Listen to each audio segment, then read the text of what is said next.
कहिले महसुस गर्नुभएको छ तपाईँ नयाँ फोन, सुट वा बाइक किनेर केही समयपछि फेरि किन त्यो खालीपन महसुस गर्नुहुन्छ? के त्यो खालीपन पैसा, वस्तु वा मान्यता किनेर पनि किन भरिँदैन? 2024 सम्म आइपुग्दा विश्वले विज्ञापन उद्योगको बजेट मात्रै $850 अर्ब आइसकेको छ। हामीलाई के चाहिन्छ भन्ने होइन, के चाहिनुपर्छ भन्ने सन्देश बेच्नको लागि विश्वभर यत्तिका रकम खर्च भइरहेको छ। कन्ज्युमरिजम केवल बजारको शब्द बनेको छैन, यो हाम्रो मनोविज्ञान र आत्माको कथा हो, जहाँ हरेक इच्छा प्रोडक्ट र हरेक डर मार्केट अपर्च्युनिटी बनाइएको छ।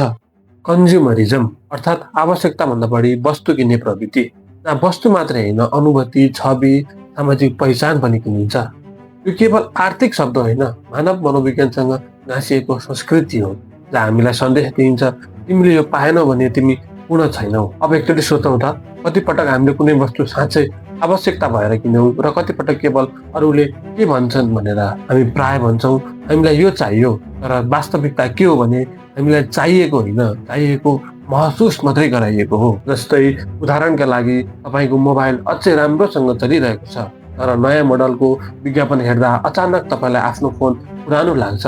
त्यो इच्छा होइन, त्यो तुलना हो, जसको बिउ क्यापिटलिजमले हाम्रो मनमा रोपेको छ।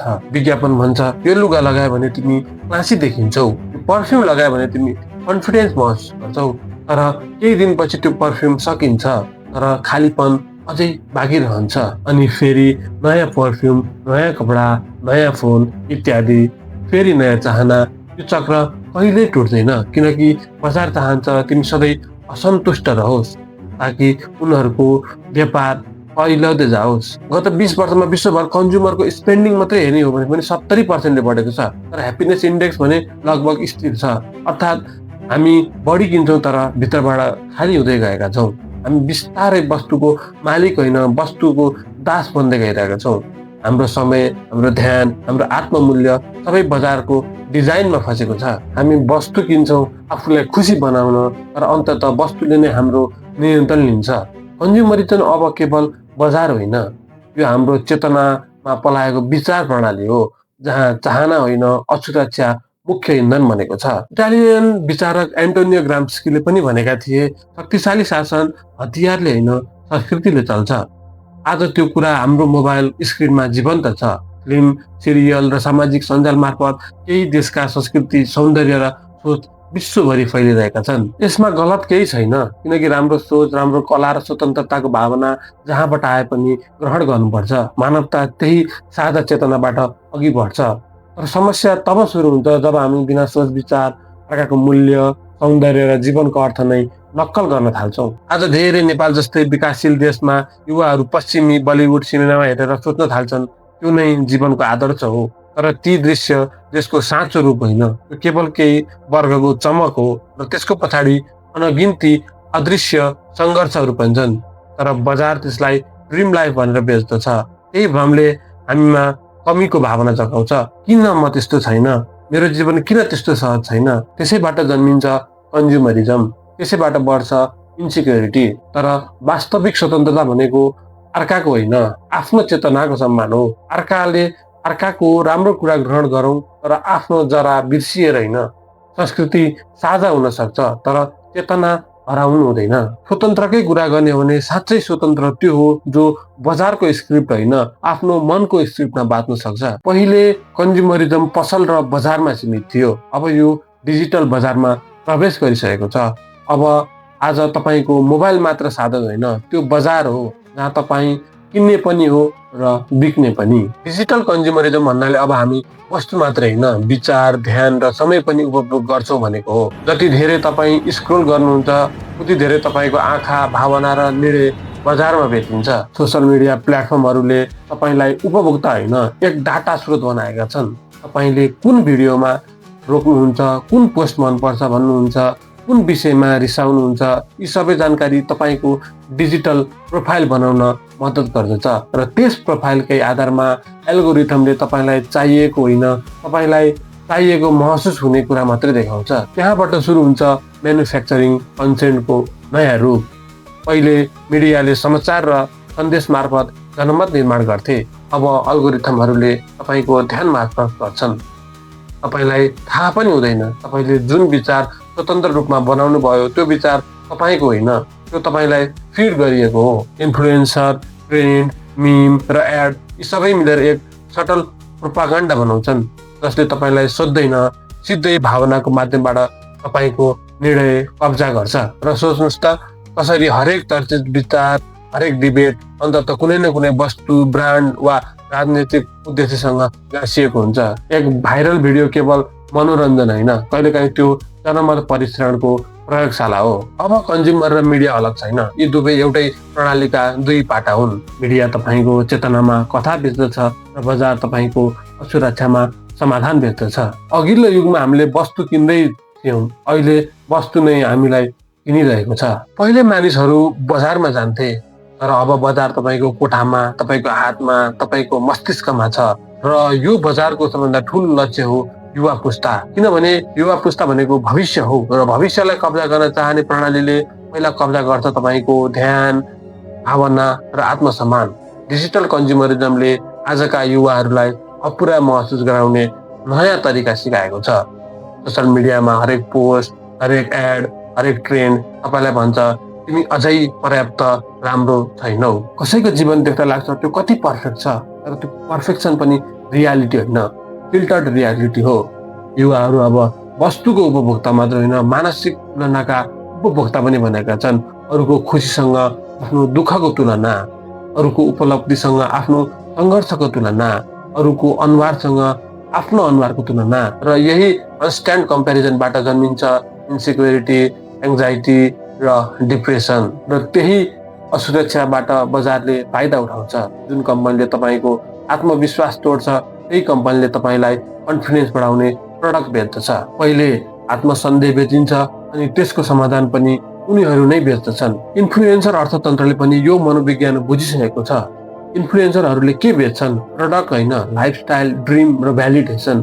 त्यसैले आज धेरै युवा अथेन्टिसिटी भन्दा एस्थेटिकका पछाडि लागि परेका छन् अनि यसै क्रममा जीवनको अर्थभन्दा लाइक, भ्यू, फलोअरलाई बढी मूल्य दिन थालेका छन्। अब सोच्नुहोस् त, यो सजिलो जाल होइन जहाँ तपाईँले आफ्नो सोच, आत्मसम्मान र वास्तविक खुसी सबै फेरिसक्नु भएको छ एक क्लिकको बदलामा। कार्ल यङले पनि भनेका थिए, जबसम्म हामी भित्रको अँध्यारोलाई चिन्दैनौँ त्यो नै बाहिरको नियति बन्नु पुग्छ। हामीले उपभोग, सौन्दर्य र सफलता मार्फत आफूलाई परिभाषित गर्न खोज्दा वास्तवमा हामी आफ्नो भित्री अँध्यारो, असुरक्षा, भय र आत्मसन्देहबाट भागिरहेका हुन्छौँ। कन्ज्युमरिजमले हामीलाई लगातार बाहिर खोज्न सिकाउँछ, तर आत्मसाक्षात्कारले भने भित्र फर्कन सिकाउँछ। एरिक फर्मले पनि भनेका थिए, man is not free when he has everything, is free when is not enslaved by things. हामीले वस्तु किनेर स्वतन्त्रता खोज्यौँ, तर तिनै वस्तुले हामीलाई बन्धक बनाइदियो। हामी पोसेस गर्न खोज्यौँ, तर अन्ततः पोसेस भयौँ। अब्राहम मास्कोले पनि आफ्नो हायरार्की अफ निडमा मानव चाहनाको 5 तह बताए: भोजन, सुरक्षा, प्रेम, सम्मान र आत्मसाक्षात्कार। तर आजको कन्ज्युमर युगले पहिलो 4 तहलाई कृत्रिम रूपमा अनन्त बनाइदिएको छ। हामीलाई सधैँ लाग्छ अझै केही चाहिन्छ, अझै म पूर्ण छैन। तर आत्मसाक्षात्कार भने बाहिर होइन, इनफ महसुस गर्ने क्षणमा सुरु हुन्छ। भिक्टर फ्र्याङ्कल, जसले युद्ध शिविरमा पनि जीवनको अर्थ खोजे भन्छन्, those who have why to live can bear almost any how. आज हामीसँग how to earn, how to look good, how to grow followers त छ, तर व्हाई टु लिभ हराइसकेको छ। त्यो व्हाई हराउनु नै हाम्रो वास्तविक सङ्कट हो। कन्ज्युमरिजमले हाम्रो चेतनामा यस्तो स्थिति बनाएको छ जहाँ हामी बिइङ ह्युमन होइन, पर्फर्मिङ ह्युमन भइरहेका छौँ। हामी भावनालाई पनि एस्थेटिक बनाउन खोज्छौँ र पीडालाई पनि फिल्टर लगाएर पोस्ट गर्छौँ। तर जब हामी आफ्नो स्याडो, असुरक्षा र वास्तविक कमजोरी स्वीकार गर्न सिक्छौँ, त्यही क्षणबाट स्वतन्त्रता सुरु हुन्छ। हाम्रो मुक्ति बजारले बेचेको वस्तुमा होइन, आफ्नो चेतनामा हुन्छ। जब हामीले आफूलाई बुझ्छौँ, बजारले आफ्नो शक्ति गुमाउँछ। हामीले अहिले बुझ्यौँ कन्ज्युमरिजम केवल बजारको कुरा होइन, यो हाम्रो चेतनासँग गाँसिएको मनोवैज्ञानिक जालो हो। तर प्रश्न उठ्छ, अब हामी के गर्न सक्छौँ? के हामी यो प्रणालीबाट बाहिर निस्किन सक्छौँ? विश्व स्वास्थ्य सङ्गठन WHO का अनुसार 2000 2 दशकमा एङ्जाइटी र डिप्रेसन सम्बन्धी समस्या 25% भन्दा बढिसकेका छन्। यसको प्रमुख कारण मध्ये एक कम्पेरिजन बेस्ड सेल्फ वर्थ, अर्थात् आफूलाई अरूसँग तुलना गरेर मूल्याङ्कन गर्ने पनि। यस्तै क्यू रिसर्च सेन्टरको 2023 को सर्वेक्षणमा 60% युवाले मानेका छन् कि social media make them feel worse about themselves. यी तथ्यहरूले देखाउँछन् कन्ज्युमरिजम केवल आर्थिक प्रणाली होइन, यो मानसिक स्वास्थ्यको सङ्कट बनिसकेको छ। तर समाधान असम्भव छैन। हामीले बाहिर होइन, भित्र फर्कन सिक्नुपर्छ। कन्सियस लिभिङ भन्नाले आफ्नो चाहना, आवश्यकता र उद्देश्य बीचको सिमाना बुझ्नु हो। जब हामी के चाहिन्छ भन्दा अघि किन चाहिन्छ सोध्न थाल्छौँ, त्यो क्षणबाट नै स्वतन्त्रताको यात्रा सुरु हुन्छ। हामी बजारका उपभोक्ता होइन, चेतनाका स्वामी बन्न सक्छौँ। कन्ज्युमरिजमबाट मुक्ति पाउन विभिन्न अभ्यासका बाटाहरू अपनाउन सक्छौँ।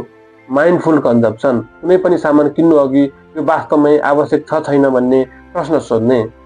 डिजिटल डिटक्स, दिनमा कम्तीमा केही घन्टा बिना स्क्रिन बिताउने, आफ्नो विचार र भावनासँग पुनः जोडिने। ग्र्याटिट्युड प्र्याक्टिस, जे छ त्यसको मूल्य बुझ्ने। कृतज्ञता नै कन्ज्युमरिजमको विष विरुद्धको औषधि हो। कम्युनिटी कनेक्सन, वास्तविक सम्बन्धमा फर्किन सक्नुपर्छ। मान्छेसँग भेटघाट, कुरा, हाँसो नै मानवीय सम्पत्ति हुन्। कन्ज्युमरिजमले स्वतन्त्रता बेच्दछ, तर त्यो स्वतन्त्रता बाहिरको होइन, आफ्नो निर्णयमा निर्भर हुन्छ।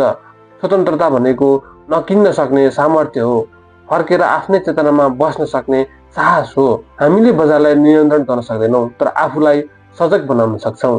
Consciousness is the only revolution that begins within. आजको यस श्रृङ्खलामा हामीले कन्ज्युमरिजम, त्यसले यस 21औं शताब्दीमा पुर्याएको प्रभाव, त्यसको मुक्तिका बाटोहरूका बारेमा प्रस्तुति गर्यौँ भने आगामी दिनमा यस्तै प्रस्तुतिहरू हेर्नका लागि हामीलाई लाइक, फलो, सेयर, सब्सक्राइब गर्नुहोला र केही फिडब्याकहरू हाम्रो च्यानल सुधारका निम्ति र केही कमी कमजोरी छन् भने बिना सङ्कोच कमेन्ट गरेर हामीलाई अझै यहाँबाट अघि बढ्ने साहस जुटाउन सहयोग गर्नुहोला। आजको लागि यति नै। हस्त, धन्यवाद।